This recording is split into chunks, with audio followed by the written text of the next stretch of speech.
Hello everyone. Today we are going to discussing about another topic or another synthesis that is miconazole. नाम से ही आपको clear हो रहा होगा माइकोनाजोल एजोल कैटेगरी की ड्रग है. एजोल कैटेगरी की जितनी भी ड्रग्स हैं वो एंटी फंगल एजेंट्स के अंदर आती हैं. मींस किसी भी फंगल इन्फेक्शन को ट्रीट करने के लिए एजोल कैटेगरी की ड्रग यूज की जाती हैं. अब हम यहाँ माइकोनाजोल को पढ़ने से पहले हम सारी एजोल्स की सारी ड्रग्स को कलेक्टिवली हम बात करते हैं. तो जो एजोल है, azole is a synthetic compound that can be classified as either imidazole and triazoles according to the number of nitrogen atom in 5-membered azole ring. अब जो ये चीज़ मैंने बोली है इसका मतलब क्या है? इसका मतलब ये है कि हमारे पास एक एजोल रिंग है. अब ये एजोल रिंग में कुछ चेंजेस होंगे जिसकी वजह से हम इसको सब क्लास में डिवाइड करेंगे आइमिडाजोल एंड ट्रायाजोल्स में. वो क्या चेंजेस होंगे? ये हमारे पास 5-membered एजोल रिंग है. अब इसमें इस एक्स की पोजीशन पे अगर कार्बन आके अटैच हो गया, सबसे पहले हमारे पास ये एजोल रिंग है. अगर इस पोजीशन पे आके कार्बन जो है अटैच हो गया, मींस एक्स की जगह कार्बन हुआ, तो वो हमारे कहलाए जाएंगे आइमिडाजोल. और अगर इस एक्स की जगह नाइट्रोजन एटम आया तो वो होंगे हमारे ट्रायाजोल्स. मींस 3 नाइट्रोजन एटम है तो उसको बोलेंगे हम ट्रायाजोल्स. तो यह बेसिकली हमारा एजोल्स का जो सब क्लास में डिवाइड हो रहा है इमिडाजोल एंड ट्रायाजोल्स उसके बारे में था. अब हम थोड़ा क्लासिफिकेशन की बात करते हैं. क्लासिफिकेशन में क्या क्या ड्रग्स थी. एंटी फंगल एजेंट्स में हम पूरा क्लासिफिकेशन नहीं देखेंगे, कलेक्टिवली या बेसिकली हम जो है एजोल्स का देखेंगे. एजोल्स में भी एजोल्स को 2 पार्ट्स में डिवाइड करेंगे, आइमिडाजोल्स एंड ट्रायाजोल्स में. आइमिडाजोल्स को जब हम 2 पार्ट्स में और फर्दर डिवाइड करेंगे, means according to the action application, means topically है या सिस्टमिक है. तो उसमें क्या होगा, टॉपिकली जो यूज होंगी ड्रग्स हमारी वो होंगी माइकोनाजोल, क्लोट्रीमाजोल, इकोनाजोल और ऑक्सीकोनाजोल. ये 4 टाइप की ड्रग्स जो होंगी हमारी टॉपिकली यूज की जाएंगी. उसके अलावा सिस्टमिक जो ड्रग होगी हमारी वो होगी कीटोकोनाजोल. मोस्ट वाइडली यूज होती है कीटोकोनाजोल. सपोज आपके हेयर में डैंड्रफ आ गया है तो उसमें जो वाइडली यूज की जाने वाली ड्रग है वो है कीटोकोनाजोल, क्योंकि फंगल इन्फेक्शन की वजह से ही जो है डैंड्रफ होता है. उसके अलावा टॉपिकल एप्लीकेशंस में आपने जो फंगल इन्फेक्शन हुआ, किसी के दांत खाज खुजली हुई है, तो उसमें आपने जो क्रीम्स आती हैं, ट्यूब्स आती हैं अप्लाई करने के लिए उस पर इन्फेक्शन की साइट पर, तो आपने ये चीज़ देखी होगी जो ट्यूब होगा उसमें ध्यान दिया होगा कि उसमें एक साल्ट होगा क्लोट्रीमाजोल. तो वो भी एक बहुत वाइडली यूज़ की जाने वाला साल्ट है या ड्रग है. उसके अलावा हम बात करेंगे ट्रायाजोल्स की. ट्रायाजोल्स में बेसिकली 4 टाइप की ड्रग्स आएंगी, इट्राकोनाजोल, फ्लूकोनाजोल, वोरिकोनाजोल और पोसाकोनाजोल. ये 4 टाइप की ड्रग्स आएंगी. इन 4 टाइप की ड्रग्स में जो मोस्ट वाइडली यूज होने वाली ड्रग है वो है इट्राकोनाजोल और फ्लूकोनाजोल. ये जो है एज अ टैबलेट की फॉर्म में दी जाती हैं फंगल इन्फेक्शन को ट्रीट करने के लिए. तो ये हमारा जो बेसिकली जो हमारा ये क्लासिफिकेशन था हमने उसकी बात कर ली है. अब हम आते हैं माइकोनाजोल. माइकोनाजोल मैंने अभी क्लासिफिकेशन में बताया. Miconazole is a imidazole derivative. Means miconazole जो है आइमिडाजोल की क्लास में आने वाली ड्रग है, उसका डेरिवेटिव है. 2% of the salt is used as a most topical solution. Mean कि जो माइकोनाजोल है, माइकोनाजोल का जो साल्ट होगा वो 2% की कंसंट्रेशन में यूज किया जाएगा किसी भी प्रिपरेशन में, चाहे वो आपका ट्यूब हो, चाहे वो आपका वो शैम्पू हो, कुछ भी चीज़ हो, उसमें 2% का जो है साल्ट यूज किया जाएगा. अगर 2% से नीचे होगा तो वो अपना प्रॉपर इफेक्ट नहीं देगा, और 2% से ऊपर होगा तो अपने कुछ ना कुछ एडवर्स इफेक्ट या ड्राइनेस कुछ भी कॉज कर सकता है.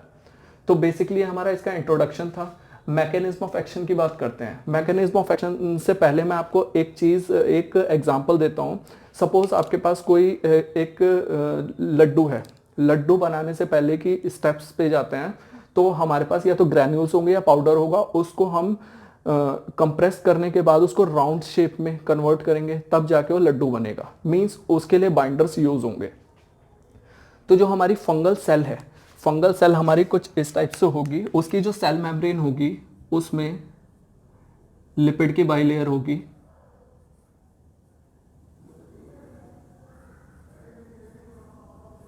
ये हमारी फंगल सेल मेम्ब्रेन है. इसमें बीच में आर्गोस्टेरॉल प्रेजेंट होगा. अब ये आर्गोस्टिरॉल प्रेजेंट होगा, इसका मतलब क्या है?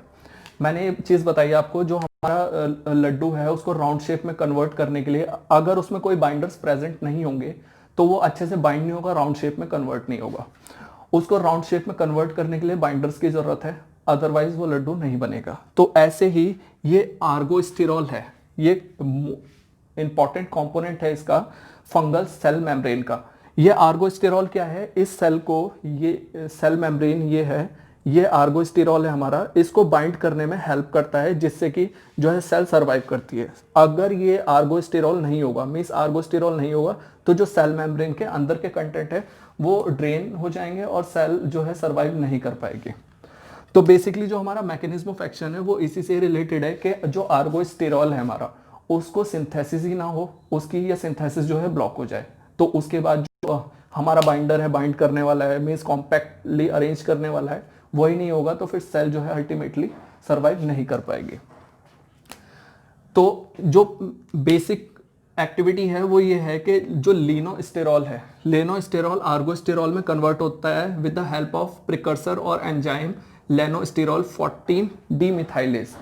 ये इसकी प्रेजेंस में आर्गोस्टेरॉल में कन्वर्ट होगा, और ये जो आर्गोस्टेरॉल है ये ह्यूमन के कोलेस्ट्रॉल के सिमिलर है, तो इसमें कन्वर्ट हो जाएगा। अब जो हमारी ड्रग्स हैं वो ड्रग्स क्या करेंगी? इस लेनोस्टेरॉल 14 डीमिथाइलेज को इनहिबिट कर देंगी या ब्लॉक कर देंगी, जिसकी वजह से जो ये लेनोस्टेरॉल है आर्गोस्टेरॉल में कन्वर्ट नहीं हो पाएगा, और कन्वर्ट नहीं होगा तो ये हमारी जो फंगल सेल है इसमें आर्गोस्टेरॉल नहीं प्रेजेंट होगा, और आर्गोस्टेरॉल प्रेजेंट नहीं होगा तो इनके बीच से जो है इनका कंटेंट जो है वो ड्रेन हो जाएगा और सेल जो है अल्टीमेटली किल हो जाएगी। तो ये बेसिक मैकेनिज्म था एजोल्स का। एजोल्स में सारे एजोल्स का, इसमें चाहे माइकोनाजोल्स हो, चाहे फ्लूकोनाजोल्स हो, चाहे इट्राकोनाजोल्स हो, सारे एजोल्स का कलेक्टिवली मैकेनिज्म ऑफ एक्शन यही है इसमें।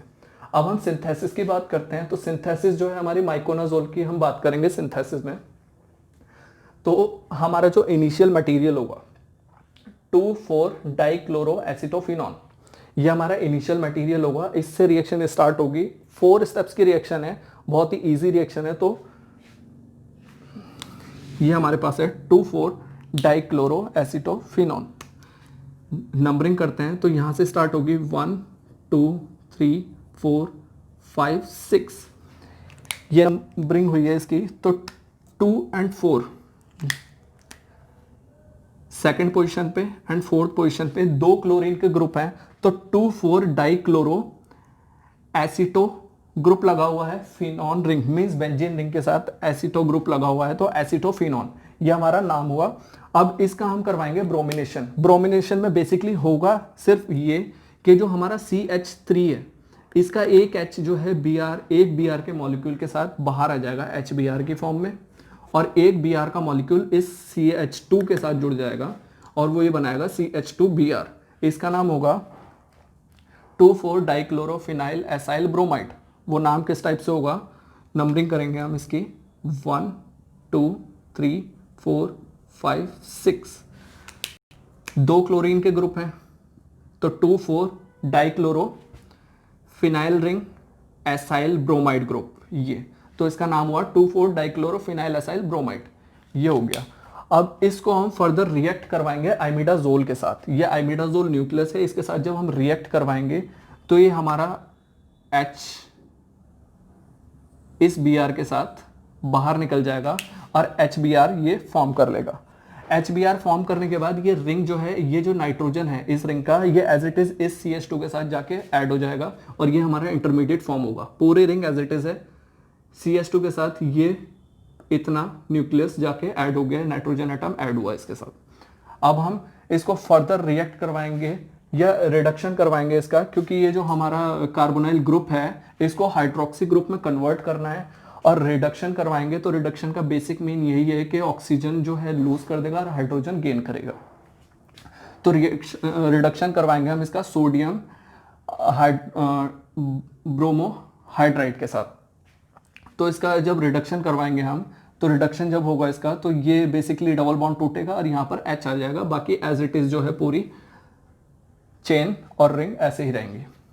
तो यहाँ पर ये चीज़ इंटरमीडिएट फॉर्म हुआ। अब इस इंटरमीडिएट के फॉर्म होने के बाद हम इसकी रिएक्शन करवाएंगे 2,4 डाइक्लोरोबेंजाइल क्लोराइड के साथ, 2,4 डाइक्लोरोबेंजाइल क्लोराइड के साथ जब हम इसकी रिएक्शन करवाएंगे तो होगा सिर्फ इसमें इतना कि ये वाला Cl जो है, ये वाला Cl इसके H के साथ बाहर चला जाएगा। इसके H के साथ बाहर जाने के बाद ये पूरी रिंग एज इट इज इससे ज्वाइन होगी, ये जो ऑक्सीजन ग्रुप है इससे ज्वाइन हो जाएगी। वो किस टाइप से होगी, ये हमारी पूरी रिंग बन गई, यहाँ पर ये हमारा O है, O के साथ ये वाला CH2 जुड़ेगा और ये पूरी रिंग एज इट इज बनेगी और ये हमारा माइकोनाजोल की सिंथेसिस जो है पूरी हो गई है। अब हम इसकी बात करेंगे यूजेस की।